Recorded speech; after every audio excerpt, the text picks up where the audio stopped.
Welcome in, everybody. This is the Landry Football Podcast Network. Scout's Eye on College Football, SEC Football and Beyond is the name of the show today as we recap Week 5 inside the film room of the Southeastern Conference and all the teams and all the games.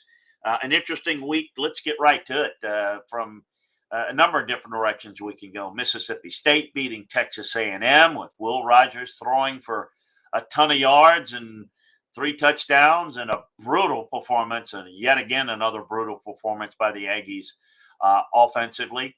They didn't score a touchdown to the 2:35 mark of the third quarter. LSU gets a comeback win, an impressive win considering not the overall course of the game. It was really bad in the first half, but the resilience coming back and has something to do with Auburn's problems as well. But coming up, climbing out of that 17-0 hole in the first half to win 21-17 over Auburn. LSU was not good offensively. They averaged 3 yards per play. That's not going to get it done against Tennessee. But 4 Auburn turnovers, all of them ill-timed, kept LSU in the game. Tough loss for Brian Harsin. They've got back-to-back road games with Georgia and Ole Miss on deck. It doesn't get easier. South Carolina beat South Carolina State on Thursday evening. Not a whole lot needs to be said there. Obviously, Georgia trailing Missouri 16-6 at halftime, coming back and getting the win. And, of course, you know that Alabama in their win, losing Bryce Young, but coming back after a struggling third quarter where Arkansas really came back, got back in the game. This kind of where it shows where Alabama is and where they kind of separate. Their ability to stay focused, deal with adversity, and then come through it on the positive end. They do that better than anybody, and they showed a lot of mettle and a lot of toughness, and they were able to run the football well with Jalen Milroe, and it was the difference. We'll see going forward, not necessarily against A&M, but beyond that, how that's going to affect them. So a lot to get to today. We're going to get into kind of how these teams stack up and a little bit about how they looked inside the film room. Reminder to subscribe, like, and share the Landry Football Podcast Network. Subscribe, like, and share the Off the Hook Sports YouTube channel, where you can catch these shows live that we do. The SEC, we do the Big 10, the Big 12, we do the Pac-12, the ACC. We've got them all for you. So sign up for SEC football and beyond, Big 10 football and beyond, Big 12 football and beyond, whatever is your favorite league. And again, subscribe, like, and share. Also, a reminder that you can get detailed film room breakdowns of what happened in these games, the whys of what happened, by going to LandryFootball.com.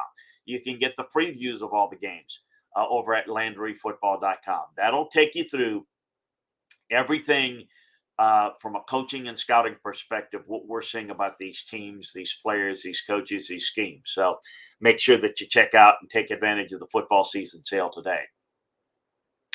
So let's start with the Georgia-Missouri game. Taken to the brink by Missouri. Georgia lost his grip, but kind of if you're ranking these teams, you know, and again, it is not how they're going to end up at the end of the year necessarily, but 2 weeks in a row, Georgia has not looked well. Georgia on the road struggling against a Missouri team that, look, they were feisty. It's one of the problems about Missouri and my concern about the overall coaching of that program. They've got some pretty good defensive linemen, and they played pretty well and gave Georgia a lot of problems. This is a Georgia team that's got a lot of young guys that are immature, and while they're talented, they're making a lot of mistakes.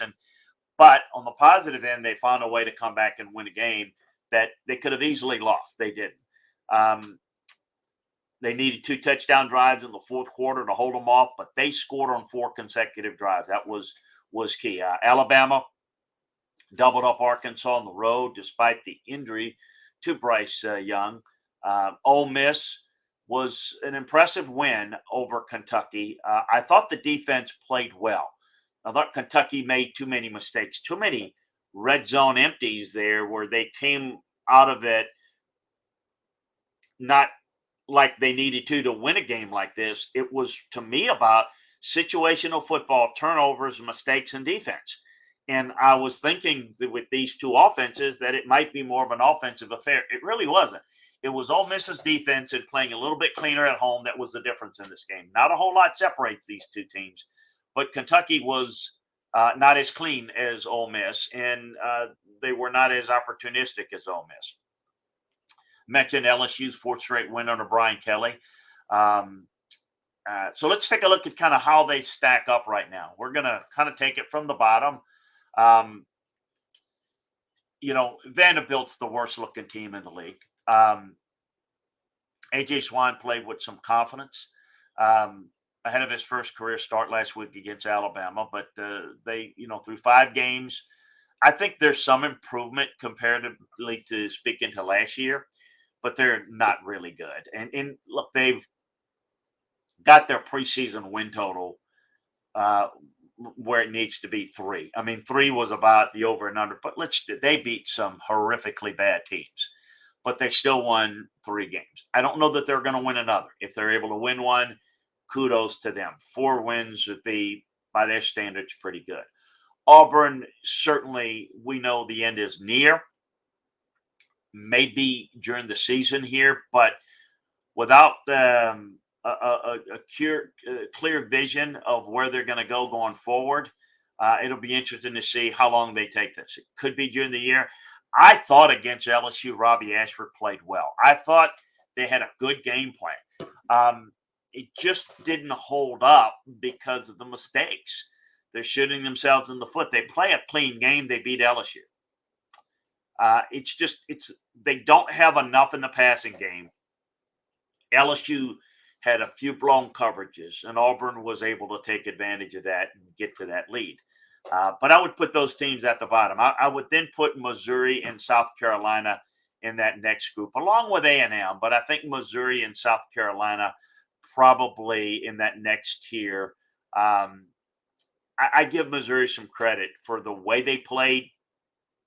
I just think it's where was that type of performance against Kansas State? In some of their other games, they've just not played well. They gave Georgia all they could handle at the line of scrimmage. There's no doubt about it. And it would have been the biggest win without question for Eli Drinkwitz. South Carolina didn't do a whole lot. I don't know that this offense, the output against South Carolina State, is going to convince anybody that this is the offense that's going to figure it out. I still say this coaching staff is very limited, and that's a direct reflection of the head coach. And while liked, doesn't have the connections and the respect around coaching to get a better staff. Another staff that's really struggling and not very good on the offensive side of the ball is Jimbo Fisher's Texas A&M Aggies. This offense is really bad.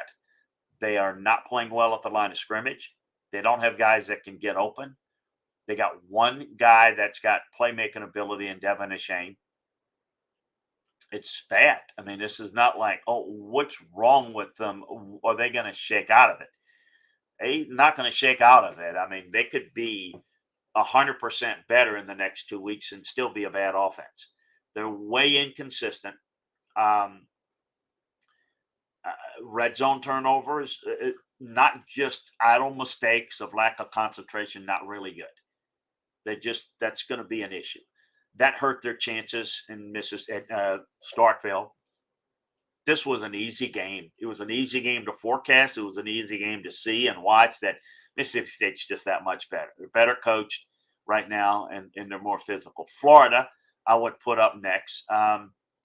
Get right game. They got the blowout win over Eastern Washington, and we'll see where they go. This is a team that's going to be built with a slow, solid foundation through recruiting, line of scrimmage.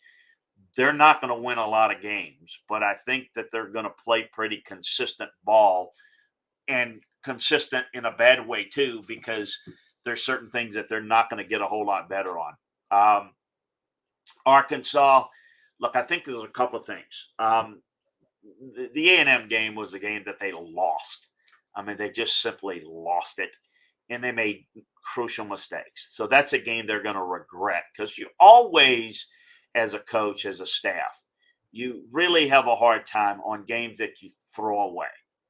If you get beat and they're just better than you, there is something that says we need to do better to get to that point. But there's certain level of appreciation of the fact that they're better than us. That needs to be where we need to go, but they're better than us now. And we gave it a good fight, and we maybe played toe to toe with them, even though they might be a lot that much better. But when you blow a game, Arkansas clearly looked better than A&M, and they blew that game. That is difficult. I was impressed that even though they came off that game, and even though Alabama was hammering them and probably would have continued to throw the football on them and hammered them, we'd be talking about a blowout loss. It was a blowout loss to Alabama. It would have been even worse had Bryce Young not gotten hurt, because Arkansas can't defend the passing game. I was impressed how they got off the mat and made it a really good third quarter. And I know that doesn't happen if Bryce Young doesn't get hurt, but it did. And Arkansas kind of smelled blood, and they did what they needed to do. And then Alabama's might just took over. They just began to control the line of scrimmage against a good line of scrimmage team in Arkansas, and using the run game with both the backs and the running back. That is the ability to pivot and adjust, is the coaching advantage that Alabama has, in addition to the personnel advantage. So we'll kind of see where it is. It's they're not ranked now, and it's about where, outside of the blown game to A&M, it's pretty much where it is now. To save their season, it's about how do they play against Mississippi State to avoid a 1-3 start halfway through the SEC season. KJ Jefferson wasn't very sharp, but I think that's going to be an issue against better defenses. LSU needs more production out of its passing game to be somebody to contend with in the West. But the defense is ahead of schedule, and they're playing very well, and it keeps them in games. They rallied out of that 17-point hole because their defense, and they created a turnover that flipped the game around. Greg Brooks, an Arkansas transfer, wrestled the ball away and took it. Harold Perkins played very well. Really, really good performances by this LSU defense. Mississippi State is also in that same category. Look, LSU outcoached Mississippi State. Mississippi State's got a little bit more talent, certainly has a more well-rounded team, but LSU took care of them. Mississippi State is, again, from a coaching standpoint, they don't do a very good job of adjusting during the course of the game. They go in with what they do, and they don't really know how to be able to adjust all that well. But they were the better team against A&M, and they did a tremendous job. Kentucky, I would kind of put them in that next group, but put them behind, Ole Miss and Tennessee at this point. But they're a play or two away from being unbeaten in the SEC. But they're not. Costly fumbles from Will Levis, a shoddy offensive line play cost them against Ole Miss. Now they've got South Carolina. They'll get back on track. They'll be still ranked. They'll get, hopefully for them, the running game going a little bit. And we'll see where this team goes from here. Ole Miss certainly gets a lot of credit. I don't know that they're not the third best team in the SEC. It's them or Tennessee. I think it was a good win for Ole Miss. I thought the defense came up with big plays, as I mentioned earlier, when it needed them the most to get over the Kentucky squad. And they were a little cleaner. They're doing it with the running game. They're running people with tempo, and Quayshawn Judkins, Zach Evans, heavy lifting there. There's a good chance right now that this Ole Miss team is headed to 7-0, headed to the game against LSU. So this is a good-looking season for this Ole Miss team. Tennessee, their schedule gets a little tougher from here. They get LSU at the right time. As I mentioned, LSU doesn't have enough of a passing game at this point. This LSU defense, though, which is getting better and better, is going to be challenged in a big-time way against Tennessee. So I think that what we're going to see is the same game plan for LSU that they had against Florida. Florida, under Billy Napier, compressed this game, and had the type of game plan to beat Tennessee. They just couldn't do it. If LSU is able to control the football, you can run the football against Tennessee's defense. I think that's why Tennessee and Ole Miss is a little bit better than Tennessee at this point. They're a little bit more balanced. I've seen a little bit more about Ole Miss's defense that impresses me. But I think Tennessee's offense, certainly the passing game, is better. They've got some holes to fix. I'm curious to see what Tennessee did in their bye week. Getting LSU at home in an early game is a big advantage. We'll have more on that in our breakdowns later in the week. 1 and 2, I'd certainly put Alabama 1 and Georgia 2, but they're certainly in the same category. The we've got to figure out this Georgia offense, and are they special at running back? Right now, they're missing 2 receivers that are the difference. Look, when you're not as talented, you're not as good. And so Georgia right now is not as good as when they have their couple of those injured receivers back. I don't think they're as good as last year's team. They're not going to play last year's team. I'm not as concerned as people are about Georgia, meaning, oh, they're not that good. Oh, they're overrated. The rest of the league's catching up. I don't think that at all. I think we're looking at a Georgia team where the expectations are they're going to blow everybody out and that they're going to win the East, and then they start the season, they blow out Oregon, and then nobody's going to beat this. They're not as good as last year's team. So the expectation is really, really high. And all of a sudden, when they win games and they don't win them by a large margin, what's wrong with them? It's the Alabama treatment all over again. When Alabama struggles to beat Texas, all the country and the nation and the conference is all caught up to Alabama. No, they haven't. It's just you've got teams that they're frail even at their level, but they have the ability to sometimes turn it on and win those games just because they're that much better. And I think that's where Georgia is. I don't know that that they're as powerful running the football and they're not as dominant defensively. But are they still one of the 3 best teams in the country? I think so.